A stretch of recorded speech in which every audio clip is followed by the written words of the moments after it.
Elustiiliäri. Kui keegi ütleb sulle elustiiliäri või sa mõtled elustiiliäri peale, mis on need esimesed asjad, mis sulle pähe tulevad? Et tahaks teha ettevõtlust niimoodi, mis sobib, eks ju, minu eluga. Ja tavaliselt, kui inimesed nagu valivad selle teekonna, et nad hakkavad ettevõtjateks, iseenda bossideks, siis seal taga on mingisugune tahe. Et tahe kogeda erinevaid vabadusi, mida võib-olla selline kellast kellani palgatöö ei paku. Näiteks esimene ongi see vabadus oma aja üle. Et ma töötan siis, kui ma ise tunnen, et ma olen kõige produktiivsem ja efektiivsem. Ma ise valin need töötunnid. Ma töötan 4 päeva nädalas, mitte 5 päeva nädalas. Vabadus selle üle, kust üldse töötada. Et asukohavabadus. Et kui tahan, teen oma tööd siit Eestist, kui tahan, sõidan kuhugi palmi alla. See on küll müüt, et ma tahaks rannas mojitosid juues tööd teha, sest olgem ausad, kui paljud inimesed tegelikult rannas tööd teevad, kui on liivane, päike vistab arvuti ekraani peale, võib-olla natukene palav on olla. No kõlab idülliliselt palmi all tööd teha, aga tegelikult jah, see ametlik osa võiks ikkagi ilmselt tehtud saada kuskil mõnusas ruumis, kus on hea keskenduda ja siis see vaba aeg, mis ei ole otseselt tööaeg, siis sa vedad seal palmi all. Aga see võib olla minu isiklik arvamus ja võib-olla suudavad inimesed rannas palmi all väga hästi tööd teha. Mina ei suuda. Aga jaa, see asukohast sõltumatu, et lähen ja reisin. Ei taha ja ei reisi. Lähen maale, oma maakodusse. Olen seal rahus ja vaikuses ning teen vahepeal tööd. Lähen jalutan metsas. Siis vabadus, millega töötada. Et kui sa oled palgatööl, siis sa oled tavaliselt ikkagi mingis rollis. Ja mingil hetkel need rollid ikkagi ammendavad neid, et kui palju aastaid sa teed ühte ja sama asja. Et kuidagi mulle tundub, et meisse inimestesse on sisse programmeeritud see, et me peame kuhugi edasi arenema. Muidu me oleme õnnetud, kurvad. Aga võib-olla sul on töökoht, mida sa naudid. Siis sa üldse ei mõtle selle peale, võib-olla ettevõtlusvabaduse peale. Aga et millega ma töötan, mis on see minu zone of genius, et see, milles mina olen väga hea ja millega ma tahan töötada, mis paneb mu silmad särama, kus ma näen, et mina saan kõige rohkem kasu tuua siia oma klientidele ja kõigile teistele. Et jah, vabadus töötada sellega, millega sa tahad ja kellega sa tahad ka, eks. Siis vabadus oma sissetulekute osas. Et palgatööl on ikkagi ju see palk, mis sa iga kuu saad, kui sul ei ole just mingit ägedat lepingut, kus on mingisugused tulemustasud ja siis sa pingutad iga kuu, et need numbrid oleksid suuremad, aga ka seal tuleb mingi lagi ette, et kui palju sa nagu füüsiliselt jõuad pingutada, kui palju sa neid müügikõnesid oma nädalasse mahutad, ilma et su elu ei kannataks. Et mingisugune lagi on ees, aga olles ettevõtja, sul ei ole seda klaaslage seal. Sa võid kasvada täpselt nii kõrgele ja kaugele, kui sina ise tahad ja valmis oled. See muidugi nõuab tööd, et väga tihti kõik, mis puudutab raha vastuvõtmist, sest raha on meil siin maailmas külluses. Seda jagub kõigile. Küsimus on selles, et kui palju sina oled tegelikult tänasel päeval valmis vastu võtma, kui palju sa oled valmis vastu võtma kliente, kui suuri rahasummasid, et sul on mingisugune see mugavustsoon. Et selle peale võib mõelda niimoodi, et kui sul on käed ristis ja keegi viskab sulle 1 palli, kui hästi sa seda palli püüad. Kui keegi viskab 10 palli, aga sul on käed risti, kui mitu palli sa suudad nagu kätte võtta. Et number 1 asi on, eks ju, tuleb ennast avada, käed lahti teha, sirgu lükata ja siis, kui keegi sulle palle viskab, siis sa oled valmis neid ka vastu võtma ja püüdma. Sama on vahel ka meie raha ja mõttemustritega, et nendega võib-olla tuleb tegutseda ja töötada, mis on meie piiravad uskumused. Et raha tuleb ja siis raha läheb ja siis need rahanumbrid kuidagi üldse ei suurene. Et mis värk seal on? Aga tegelikult olles ettevõtja, seal ei ole mingit piiri. Maailm on täis näiteid, kuidas iga jumala päev meil tuleb aina rohkem miljonäre juurde. Aina rohkem biljonäre, eks ju. Kui nemad saavad seda teha, saan mina ka. Seega jah, kõik need erinevad vabadused, miks olla ettevõtja. Aga kui tagasi tulla selle juurde, et mis see siis elustiili ettevõtlus on, siis kõigepealt tulekski panna paika see, et millist elu sa tahad elada.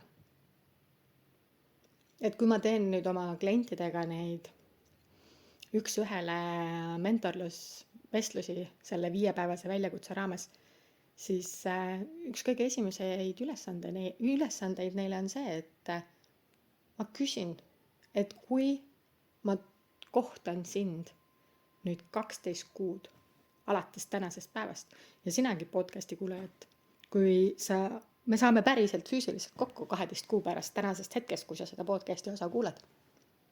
Ja ma küsin sul, et kuhu sa jõudsid 12 kuuga? Et mis on need numbrid sul pangakontol, palju sul kliente on, kus sa oma elus oled, mis sa oled saavutanud? Siis mis sa mulle vastad? Mõtle natuke sellele. Ja kui sul on nüüd läheduses pliiats ja paber, isegi post-it note, et vahet pole, mis see on, või siis trüki telefoni endale sõnum või telefoni notesidesse ja pane need mõtted, mis sul tekkisid kirja. Ja kui sul on vaja seda aega kirjutamiseks, sest ilmselgelt sul on seda vaja, siis pane see podcasti osa pausile ja tule tagasi. Pane kirja, kus sa oled oma elus 12 kuu pärast. Mis on sinu elus? Pane paus ja kirjuta ülesse. Okei, kirjas. Tavaliselt ma tahaks, et sa loeksid selle iseendale kõva häälega ette ja siis paneksid allkirjaga alla. Jah, see on minu elu 12 kuu pärast. Ja keegi ütle, et ta ei võiks parem ja ägedam olla. Aga siin on väga äge asi, et kui me tahame olla milleski head ja paremad, siis ma ütlen sulle, et sa nüüd oled maailma top 3% hulgas. Ja top 3% juures selles mõttes, et ainult 3% inimestest kogu maailmas paneb kirja enda eesmärke. Et meil peas võib olla igasuguseid mõtteid ja teadmisi, mida me tahame oma elult.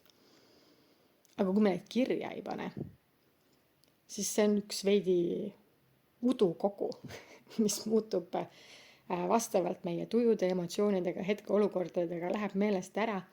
Ja siis tegelikult ei ole vahet, mis teed mööda lähed. Kas sa lähed vasakule, paremale, otse või üldse tagasi. Sest sul pole suunda, kuhu sa lähed. Seega kõik suunad on õiged. Aga kui sul on mingisugune eesmärk endal silme ees, siis isegi kui sa oled natuke nagu punamütsike, kes läheb oma vanaema juurde ringiga et see hunt saaks ruttu-ruttu vanaema juurde minna, otseteed mööda, siis sa lõpuks ikkagi jõuad kohale. Ja on erinevaid uuringuid tehtud ju ka selle järgi, et inimesed, kes päriselt panevad kirja selle, mis nad tahavad, suurema tõenäosusega saavutavad selle. Et see ei ole lihtsalt üks sõnakõlks või mõte, et pane kirja, vaid päriselt pane kirja. Nüüd, kui sul on need asjad kirjas, siis sealt hakkab ju kumama see, et milline on see elu, mida sina elada tahad. Ja kõigepealt tulekski disainida see elu, mis me elada tahame, ja siis meie ettevõtlus sinna ümber. Ma toon isikliku näite, et juhtusin kuulama lihtsalt ühte mentorit podcasti ja see oli suunatud siis just alustavatele ettevõtetele. Et kui sa oled alustav ettevõte, siis suhtu oma ettevõttesse nagu väikesesse beebisse. Ja mida ta siis sellega mõtles on see, et kui sul on kodus vastsündinu, siis kui see vastsündinu ärkab öösel üles, nutab seal, siis sa ei prioritiseeri oma und, vaid prioritiseerid selle, et see väikene vastsündinu saaks süüa või tema mähe saaks vahetatud. Ja sinu uni justkui ei ole nii oluline. Või päeval mingid asjad. Ja ma siis panin endale vahepeal, mul olid piirid pandud paika, ja siis ma mõtlesin, et ma katsetan seda, et mida tähendab, kui ma panen oma ettevõtte mingites asjades esikohale ja iseenda natukene teisele kohale. Ja mis juhtus oli see, et ma neid piire nagu väga palju ei nihutanud, aga see oli 30 minutit, et ma panen oma mingisugused kõned 30 minutit varasemaks, kui ma olen öelnud. Minu tööpäev algab ametlikult kell 10, siis ma olin nõus osade kõnedega, et alustame 9:30. Siis mis see lõi segamini? See lõi kogu minu hommikurutiini, selle aja, mis ma olen planeerinud enese arengule, enesesse vaatamise, enese nagu tervise eest hoolitsemisele, sest ma käin hommikuti jalutamas, ma kuulan audioraamatuid, podcast'e ja ma mõtlen selle üle, et kuhu ma liigun. Võtan selle aja, söön head hommikusööki ja nii edasi. Ja nüüd oli paar päeva, kus mul ei olnud seda hommikust aega.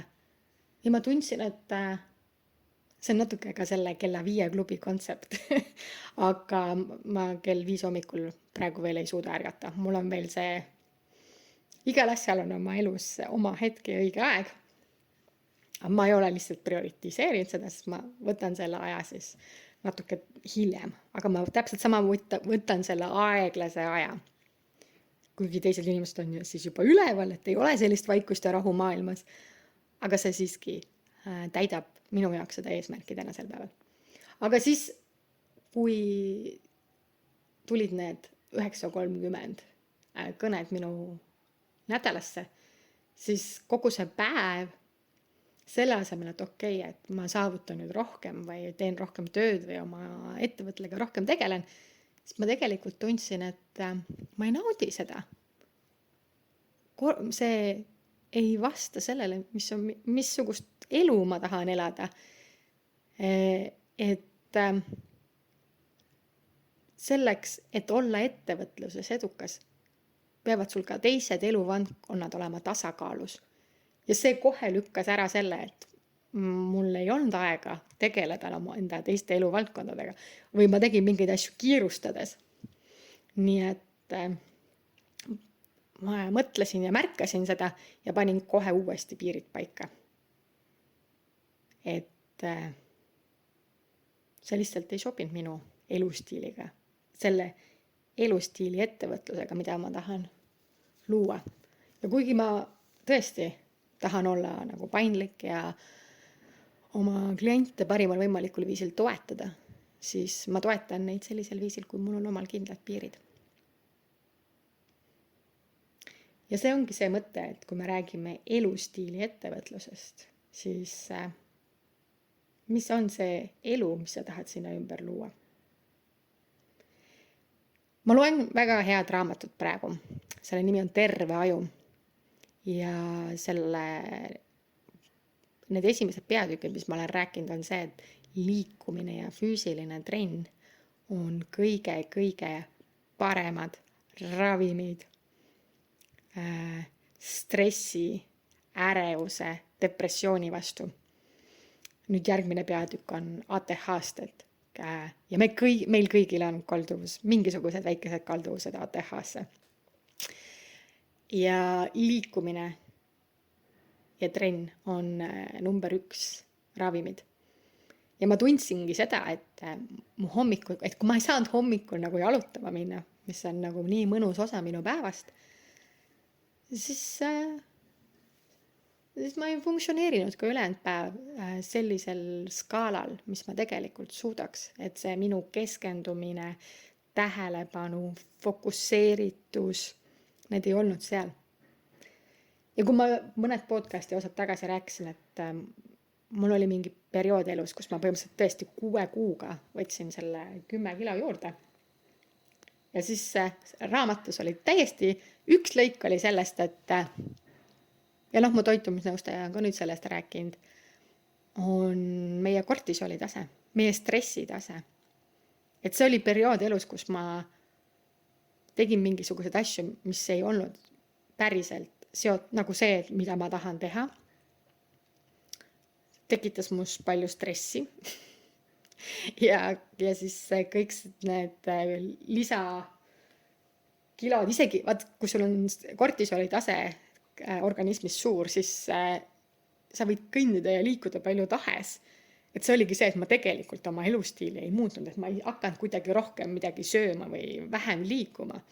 Pigem oli lihtsalt see, et see kortisoli tase oli pikalt minu organismis väga kõrge. Ja kõik, mis ma tegin, siis mu keha lihtsalt hoidis selle alles. Ma ei saanudki seda nii-öelda rasva põletada. Ja praegu selleks, et olla edukas ettevõtja, see minu stressi taseme, kortisoli taseme maandamine on väga oluline. Nii et tea, millist elu sa tahad elada. Ja ela seda. Pane need kirja. Ma arvan, see on esimene asi, mis sa teha saad, kui sa veel seda pole teinud. Et mõtiskle selle üle. Ja ei pea võtma mingi pool päev otsa.